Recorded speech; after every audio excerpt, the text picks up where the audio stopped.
Hello friends, मैं doctor Prafulla Wankhede, motivational speaker and entrepreneurship development programmer. कई दिनों के बाद आपसे रूबरू करना चाहता था। कैसे हैं आप?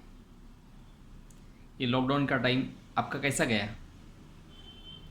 कौन से नई बातें इस लॉकडाउन में आपने सीखी हैं? इस लॉकडाउन ने आपको कंस्ट्रक्ट किया है या डिस्ट्रक्ट किया है? इस लॉकडाउन का फ़ायदा आपने कैसे उठाया? इसके ऊपर आपका आने वाला जो वक्त है वह काफ़ी निर्भर करता है। कुछ लोगों ने इतनी तैयारी करके रखी थी इस लॉकडाउन के पीरियड में कि जैसे ही लॉकडाउन ओपन हो जाएगा हम उस मौके का फ़ायदा उठाएंगे।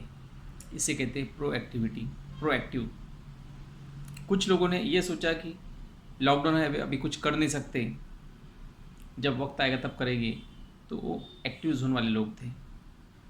और कुछ लोग ऐसे थे कि अभी लॉकडाउन आ गया, काफ़ी परेशानी हो गई, अब कुछ बिज़नेस चलने वाला नहीं है, तो फिर उन्होंने सिर्फ आलस्य में अपना समय बिताया। वह लोग थे एवरेज।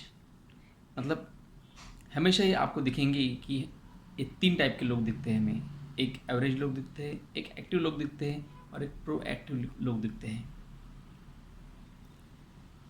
मैंने मेरा समय जो है एज ए ट्रेनर करके मैंने बहुत सारी किताबें पढ़ी और उसमें से कुछ एंशंट किताबें पढ़ी। उसमें से मैंने बुद्धा की वो 2000 साल पहले लिखी हुई त्रिपिटक भी पढ़ा। उस त्रिपिटक में पढ़ते पढ़ते मुझे एक जगह पे सुत्त मिला। वह सुत्त बड़ा ही अजीब था। उस सुत्त का नाम था योद्धाजी सुत्त। मतलब एक योद्धा के लिए वहाँ पे इस्तेमाल किया गया कि 4 प्रकार के योद्धा होते हैं। कौन से 4 प्रकार के? तो पहले प्रकार का एक योद्धा होता है जो शत्रु की खबर भी उसके पास आ गई कि शत्रु उस पर हमला करने वाला है, तो भी उससे भयभीत होता है। यह इस टाइप का एक योद्धा होता है। एक दूसरे टाइप का योद्धा होता है कि जो उसे खबर भी चल जाए कि शत्रु आने वाला है, फिर भी वो डरता नहीं है। लेकिन जब वो शत्रु को देखने जाता है कि शत्रु की कितनी सेना है, तो जैसे ही उस शत्रु की सेना देखता है, उस शत्रु के शस्त्र देखता है, तो वह भयभीत हो जाता है और रणांगन से भाग जाता है। यह भी एक प्रकार का योद्धा है। एक तीसरा योद्धा है, ना वह शत्रु की खबर से भयभीत होता है, ना उसके सैन्य से भयभीत होता है, ना उनके शस्त्र से भयभीत होता है। लेकिन जब वो शत्रु उस पर वार करते हैं और वो वार से भयभीत हो जाता है, मतलब ये तीसरा भी एक योद्धा ही है, लेकिन यह शत्रु उनके वार से, उनके शस्त्र के वार से घबरा गया है, रणांगन छोड़ के भाग गया है। और एक चौथा योद्धा होता है, ना वह शत्रु की खबर से घबराता है, ना उनके सैन्य और शस्त्र देख के घबराता है, ना ही उनके वार झेलने के बाद भी घबराता है। वह अटूट योद्धा होता है, अपने आखिरी क्षण तक लड़ता है और वह सही मायने में योद्धा होता है। तो ऐसे 4 प्रकार के योद्धा हैं। अभी इस टाइप का कोई लड़ाई तो नहीं है, लेकिन हमें जगह जगह पे इस टाइप के योद्धा दिखते हैं। चलो हम एजुकेशन के बारे में बात करते हैं, कोई एग्ज़ाम की बात करते हैं। वहाँ पे हमें कुछ स्टूडेंट दिखते हैं। वह किस टाइप के होते देखिए। एक मान लीजिए कोई पब्लिक सर्विस एग्जामिनेशन है, जैसे कि एमपीएससी है, यूपीएससी है, ये पब्लिक सर्विस एग्जामिनेशंस है। इसमें किस टाइप के विद्यार्थी रहते हैं और वो रिएक्शन कैसे देती है देखिए। कुछ विद्यार्थी सिर्फ एग्ज़ाम के बारे में सुनते हैं, एमपीएससी की एग्ज़ाम होती है, यूपीएससी की एग्ज़ाम होती है, और सिर्फ उस एग्ज़ाम के नाम सुनते ही डर जाते हैं, अपना फॉर्म भी नहीं भरते हैं। एक विद्यार्थी ऐसे होते हैं, कुछ विद्यार्थी ऐसे होते हैं कि वह उस एग्ज़ाम से नहीं डरते, लेकिन जब उस एग्ज़ाम की किताब उनके पास आ जाती है, वो किताब उनका ढेर देखते हैं कि इतनी सारी उन्हें किताबें पढ़नी पड़ेगी, इतने सारे सूत्र उनको पाठ करने पड़ेंगे, इतनी सारी मैथमेटिक्स या फिजिक्स के बारे में उनको जानकारी लेनी पड़ेगी, हिस्ट्री, जियोग्राफी, ये सब कुछ उनको पढ़ना पड़ेगा, एग्रीकल्चर पढ़ना पड़ेगा, जो सब्जेक्ट कभी उन्होंने पढ़े नहीं थे वो भी पढ़ना पड़ेगा। पढ़ने के पहले इतना सब कुछ देखने के बाद ही वह भयभीत हो जाते हैं, डर जाते हैं और एग्ज़ाम का फॉर्म भी नहीं भरते। कुछ इस टाइप के भी स्टूडेंट्स होते हैं। तीसरे टाइप के स्टूडेंट्स होते हैं, ना वो उस एग्ज़ाम से डरते हैं, उनकी इन्फॉर्मेशन के बारे में डरते हैं, ना वो किताब देखने के बाद डरते हैं, ना उनका सिलेबस देखने के बाद डरते हैं, लेकिन जब वो एग्ज़ाम में जाते हैं और एग्ज़ाम में बैठते हैं और जब वो प्रश्नों से जो एग्ज़ाम में क्वेश्चंस आते हैं वह उनसे जब सॉल्व नहीं होता है तब वो भयभीत हो जाते हैं, डर जाते हैं, अब मैं पास नहीं होऊंगा ये समझ लेते हैं और सही में वो अपना पूरा पोटेंशियल उस एग्ज़ाम के वक्त दे नहीं पाते हैं और इसकी वजह से वो फेल हो जाते हैं।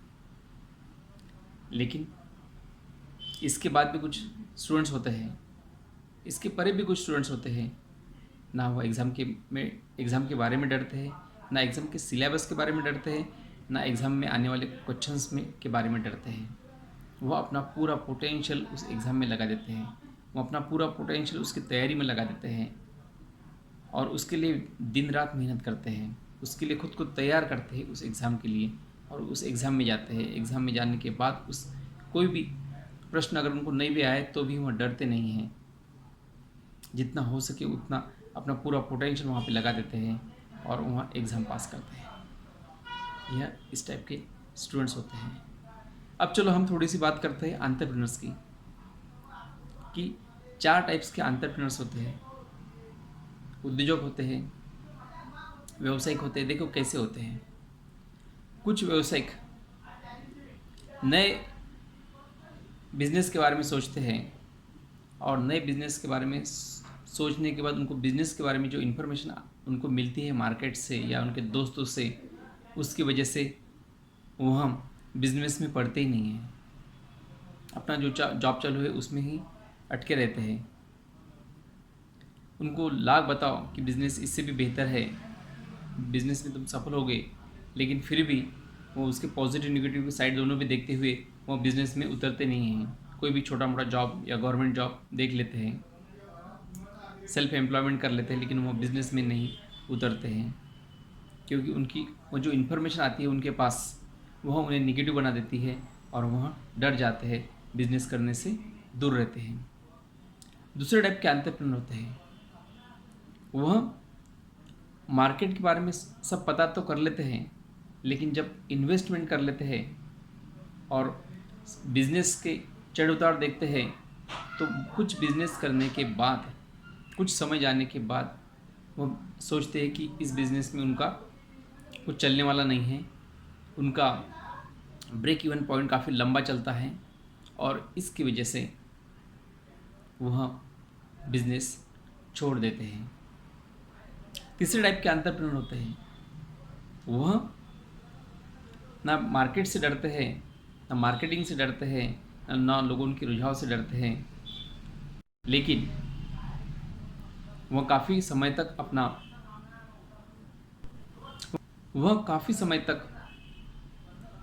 अपना जो हुनर होता है वह उस बिज़नेस में लगा देते हैं, बिज़नेस को एक ऊंचाई की तरफ लेके जाते हैं।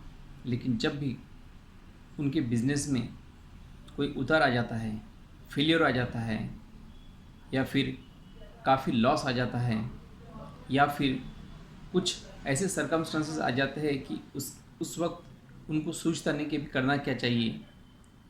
जैसे कि नोटबंदी का सीज़न आया था, कोई इकोनॉमिकल क्राइसिस आती है या कोई बिज़नेस में कुछ चेंजेस हो जाते हैं या अभी का सिचुएशन मानो जैसे लॉकडाउन का पीरियड आ गया है, तो ये समझ नहीं पाते हैं वह लोग कि अभी इस वक्त में क्या करना चाहिए और अपने बिज़नेस को लॉस कर देते हैं, बिज़नेस छोड़ देते हैं। ये तीसरे टाइप के बिजनेस एंटरप्रेन्योर्स होते हैं। लेकिन एक चौथा एंटरप्रेन्योर होता है, वह एंटरप्रेन्योर क्राइसिस जब आती है तब उसको अपॉर्चुनिटी मानता है। उस क्राइसिस के टाइम में भी खुद को वो डेवलप करता है और डेवलप करते वक्त वह बाकी लोगों से ज़्यादा स्ट्रांग होता है, क्योंकि वह उस क्राइसिस में भी आगे जाने की सोच रहा है। इसका मतलब अपने माइंड को काफ़ी ज़्यादा ट्रेन कर रहा है, माइंड को एम्पावर कर रहा है, क्योंकि यहाँ पे सारी बातें वहाँ उसके सामने नेगेटिव होती है, लेकिन फिर भी वो अपनी पॉजिटिविटी मेंटेन करते हुए आगे बढ़ता है।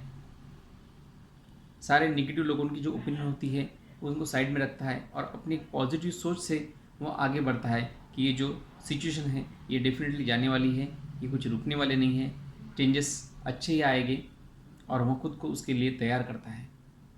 और जब वो खुद को तैयार करता है तो डेफिनेटली वह एक सफल व्यवसायिक बनता है, एक सक्सेसफुल एंटरप्रेन्योर बनता है। इसीलिए माय डियर फ्रेंड्स, ये जो लॉकडाउन का पीरियड है वो डेफिनेटली ख़त्म होने वाला है। सिर्फ इसमें आप खुद को तैयार रखिए, माइंड पावर आपका जो है वो पूरा कंसंट्रेशन से आपके बिजनेस में, आपके एजुकेशन में लगाइए, आपके डेवलपमेंट में लगाइए, और डेफिनेटली आप पाओगे कि आप एक कदम आगे आ चुके हैं, आप एक सफल व्यक्ति बन चुके हैं, उस योद्धा की तरह जो ना शत्रु उनकी सेना देखते, ना उनका शस्त्र अस्त्र देखने के बाद डरता है या फिर उनके वार सैन्य के बाद डरता है, बल्कि डट के लड़ता है। तो आप भी इस मार्केट में से एक योद्धा के जैसे ही आगे आओ, एक सफल व्यक्ति बनो, सफल व्यवसायिक बनो। Thank you very much.